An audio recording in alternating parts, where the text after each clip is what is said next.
Oh wait, YouTube, what's really good? My name's In Vivid Color, coach of the South Texas Sableyes, and this is going to be the week 3 team builder for the WBE. Now, our opponent this week is Patterrz, coach of the Newcastle Nidokings.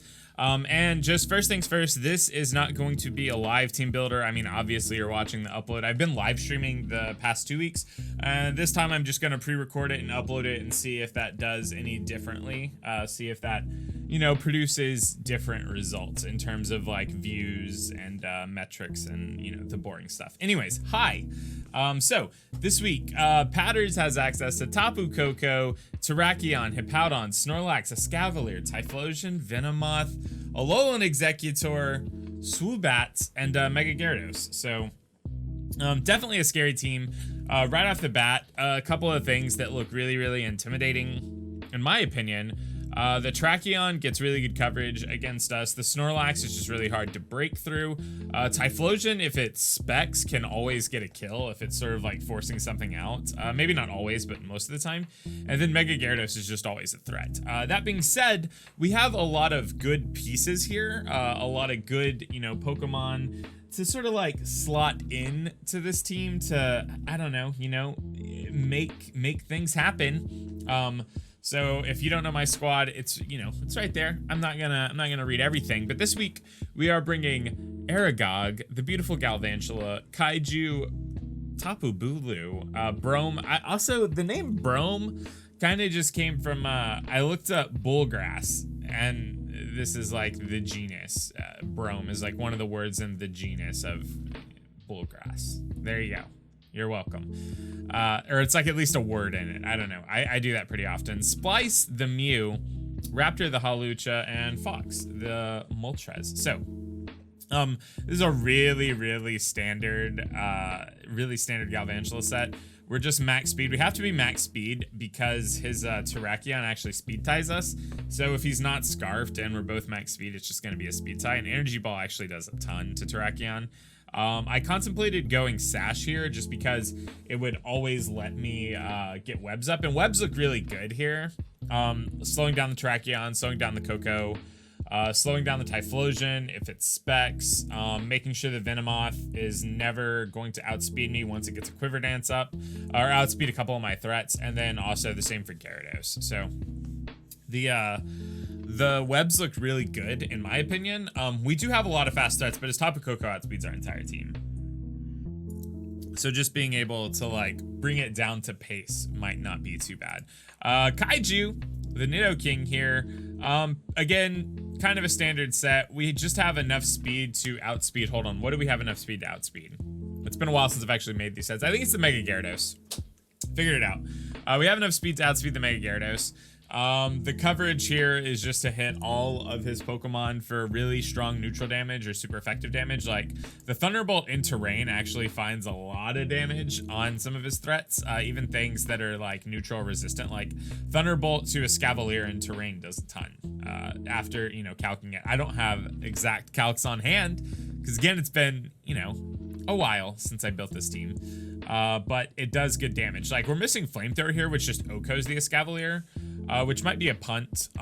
Toxic Spikes is really good against this team. I don't picture him bringing the Venomoth, and just being able to whittle things down would be absolutely fantastic. The reason I don't protect, sorry, whoa. Okay, I don't know why that's on, but shout outs to that one person that subscribed just now. Weird.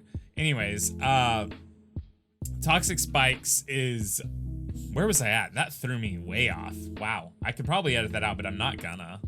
Oh, we're missing Flamethrower. Toxic Spikes. I don't know. I don't know where I was going with this, honestly. If webs are up, this thing kind of tears through a lot of his team. Oh, the reason I don't predict him bringing Venomoth, and the reason that Toxic Spikes are good, is because he hasn't brought it his first 2 weeks, and this is going to be week 3, so he hasn't brought it the first 2 weeks, and we have just a lot of flying spam between Hawlucha, Moltres, and Noivern. So it just doesn't seem the best to bring on a week when I have that many things that just like check it offensively. All right, the Tapu Bulu set here is Choice Band. The Choice Band set made a lot of sense this week. Rock Tomb kills the Venomoth, which is kind of like the flex spot. It kills the Venomoth, and it should always make non-Scarf Typhlosion slower than me. I think.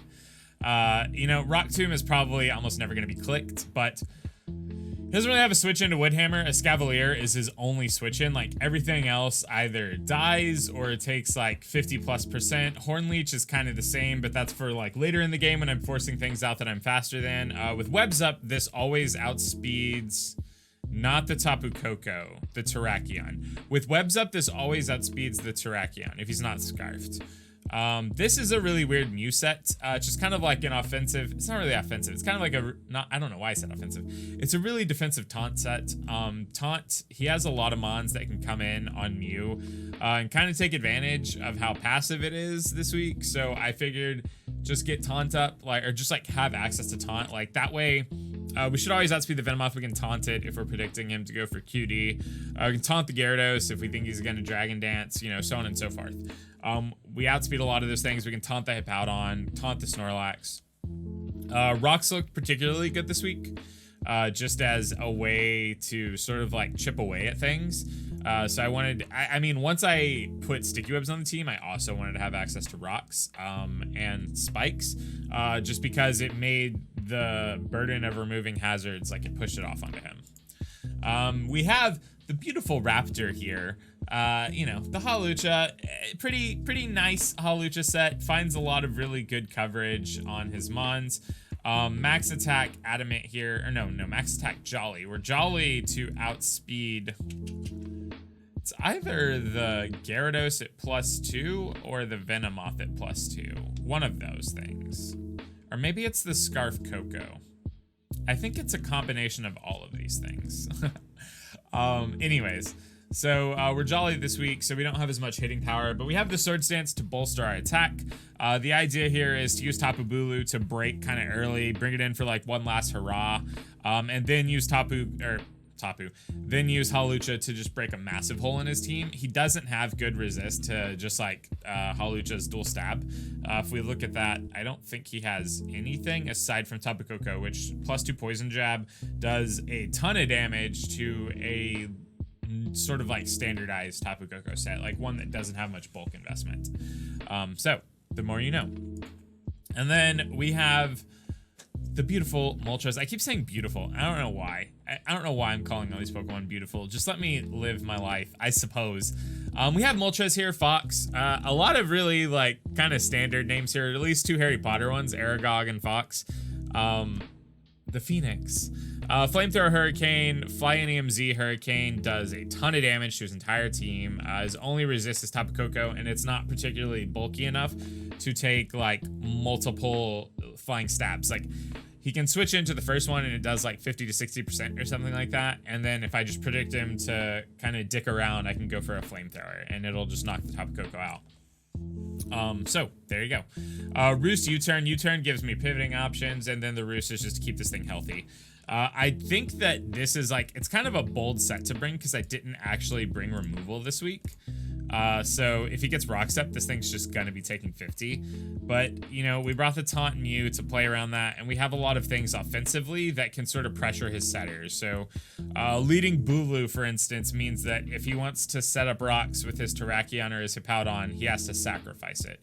And those, I think, are his only 2 rock setters, just like looking at this currently. So a few things to note, or I guess like a few things that maybe, I don't know, could be changed. One, this could be a focus sash. It just could have been. Also, Bug Buzz isn't bad here just because it also hits the Mega Gyarados and goes through a sub if he's like sub DD. I just figured that this set in general was probably enough to deter the Gyarados.